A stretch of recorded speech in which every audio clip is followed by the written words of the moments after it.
नमस्कार दोस्तों, ओम नमः शिवाय। स्वागत है आप सभी का इस नए वीडियो में।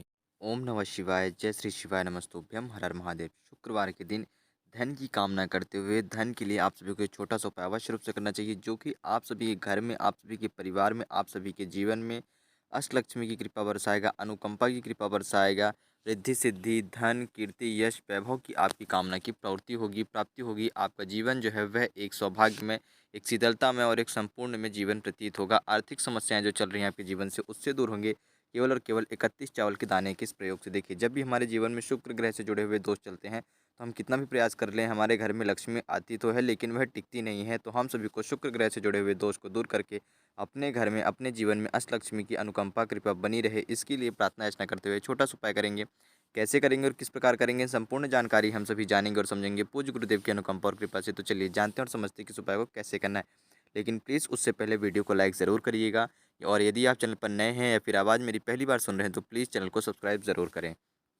देखिए, इस वीडियो में यानी कि इस उपाय में हमें कुछ विशेष चीज़ों की लेने की आवश्यकता है। देखिए, जैसा कि आप सभी को बताया गया, यह उपाय शुक्रवार के दिन आप सभी कर रहे हैं, तो कहने का तात्पर्य यह है कि शुक्रवार के दिन इस उपाय को आप सुबह से लेकर के संध्या तक में आप कभी भी कर सकते हैं। जब भी आपके पास पर्याप्त समय उपलब्ध हो तो आप चले जाएँ, या तो सुबह चले जाएँ या फिर शाम के समय पे आप जा सकते हैं। प्रदोष काल के समय तक कर सकते हैं। ध्यान रखिएगा, सूर्य अस्त होने के बाद यानी सूर्य ढल जाने के बाद आप इस उपाय को नहीं करेंगे। इस बात का विशेष रूप से ध्यान अवश्य रखिएगा।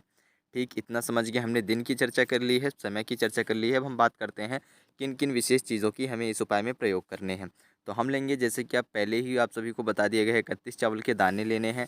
थोड़ा सा 3 से 4 चम्मच हम कच्चा दूध लेंगे, एक कटोरी में किसी में भी ले लेंगे। एक बेलपत्री लेंगे, जैसे कि आप सभी जानते हैं कि बेलपत्री गुरुजी ने हमेशा कहते हैं कि जब भी आपको बेलपत्री ना मिले, किसी भी पूजा आराधना या उपाय के लिए, किसी भी क्रिया के लिए भगवान शिव जी की पूजा आराधना करते हैं, तो आप शिव जी के शिवलिंग पर चढ़ी हुई बेलपत्री को वहाँ से उठा करके और अच्छे से शुद्ध जल से साफ करके उसका पुण्य से प्रयोग कर सकते हैं। तो आप बेलपत्री कैसे लेंगे, यह बातें आप समझ ही चुके होंगे। साथ ही साथ लेना है आपको एक तांबे के लोटे में 1 लोटा शुद्ध जल। यह 4 चीज़ें मुख्य रूप से लेनी है। कौन-कौन सी पुण्य से यदि हम दोहराएँ तो 31 चावल के दाने लेंगे। ध्यान दीजिएगा, 31 चावल के दाने, साबुत चावल के दाने लेंगे। दाने मत लीजिएगा, साबुत चावल का दाना लीजिएगा संपूर्ण। ठीक, 1 से 2-3 चम्मच एक कटोरी में कच्चा दूध, 1 बेलपत्री जो कि आप कैसे आप सभी को उपलब्ध करनी है सभी आप जानते हैं, और 1 तांबे के लोटे में 1 लोटा शुद्ध जल। ये 4 चीज़ें इकट्ठा करके आप पहुँचेंगे साधारण रूप से भगवान शिव जी के मंदिर में। शिव जी के मंदिर में पहुँच करके सबसे पहले आपके पास जो 1 लोटा शुद्ध जल था यहाँ पर, उस 1 लोटे शुद्ध जल को भगवान शिव जी के शिवलिंग में सबसे पहले आप जलाभिषेक करेंगे। ओम नमः शिवाय का जाप करते हुए करेंगे। शुक्रवार के दिन कर रहे हैं और ओम नमः शिवाय, श्री शिवाय नमस्तुभ्यं, अर्थात कहने का तात्पर्य है कि आप भगवान शिव जी का नाम लेते हुए उनकी शिवलिंग पर जलाभिषेक करेंगे। संपूर्ण जलाभिषेक कर देने के बाद ध्यान दीजिएगा, पूरा का पूरा जल आपको अभिषेक कर देना है भगवान शिव जी की शिवलिंग पर ओम नमः शिवाय, श्री शिवाय नमस्तुभ्यं का जाप करते हुए। जैसे ही आप जल समर्पित कर चुके, तो उसके बाद आपके पास बच रहे हैं 31 चावल के दाने। तो यह 31 चावल के दाने आपको अपने सीधे हाथ की हथेली में लेना है और 31 बार शुक्रेश्वर महादेव जी का नाम लेंगे। क्या नाम लेंगे?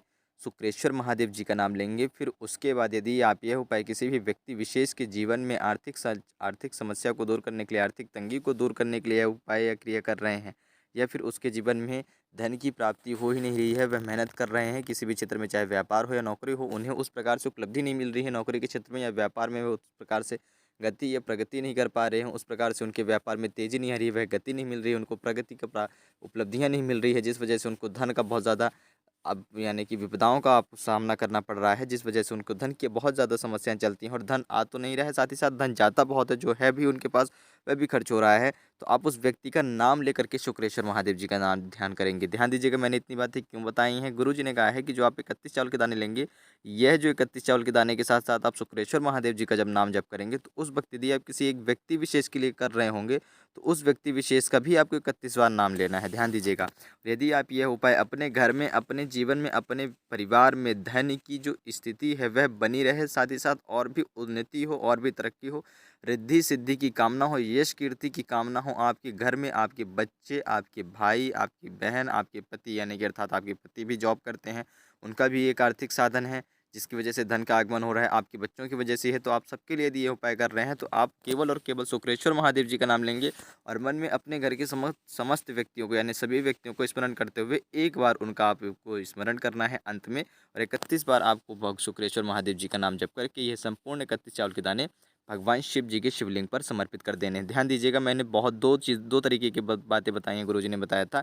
एक 31 बार आप किसी व्यक्ति विशेष के लिए करेंगे, तब खुद के लिए हो या फिर अन्य व्यक्ति के लिए हो, और जब आप घर में सभी व्यक्तियों के लिए करेंगे तो उनको मन में एक बार स्मरण करना है कि मेरे परिवार में, मेरे घर में, मेरे इन सदस्यों को, यानी कि आपको उन सबका एक बार नाम लेते हुए अंतिम में नाम लेंगे और 31 बार शुक्रेश्वर महादेव जी का नाम लेकर के चावल समर्पित कर देंगे।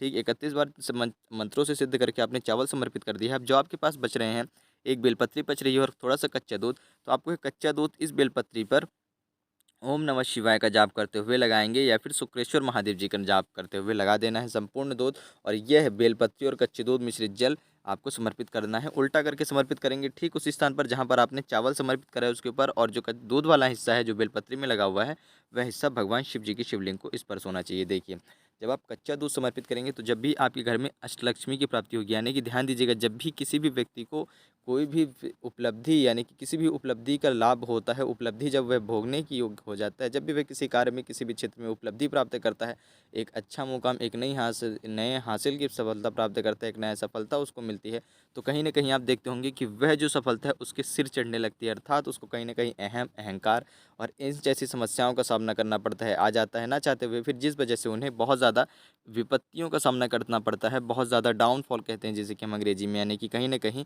हमारे जीवन में एक अलग ही उतार आ जाता है। यानी कि जिस भी उपलब्धियों में हम चढ़ रहे थे, तो हम घमंड, अहंकार और ईर्ष्या और द्वेष की वजह से हम अपने ही जीवन में, अपने ही क्षेत्र में पुनः गिरने लगते हैं। तो ये बेलपत्री और ये जो हमने कच्चे दूध इसको लगा लेपन लगा करके बेलपत्री समर्पित करी है, इससे हमारे जीवन में जिस प्रकार भगवान शिव जी के जीवन में शीतलता, शांति और स्थिरता बनी रहती है, उसी प्रकार हमारे जीवन में शांति बनी रहेगी, स्थिरता बनी रहेगी और जीवन सुख में, शांति में, यश में और कीर्ति में व्यतीत होता रहेगा। तो इसलिए हमें अंत में बेलपत्री और यह कच्चे दूध को समर्पित करना है। तो कैसे करना है, किस प्रकार करना है समर्पित, शुक्रेश्वर महादेव जी का नाम लेकर के बेलपत्री हमने बहुत ही सरल रूप से समझने का प्रयास करा है। ध्यान दीजिएगा, ये बहुत ही विशेष उपाय है, शुक्रवार के दिन का उपाय है, धन की कामना करते हुए, साथ ही साथ वह धन हमारे घर में टिका रहे, हमारी ही गलती से, हमारी ही त्रुटियों की वजह से वह धन जो है, वह लक्ष्मी जो है, अष्टलक्ष्मी है, हमारे जीवन से रुष्ट ना हो जाए ना, इसके लिए भी हमें क्या करना है, बहुत ही सरल और बहुत ही सहज रूप से हम सभी ने जानने का प्रयास करा है पूज्य गुरुदेव की अनुकंपा और कृपा से।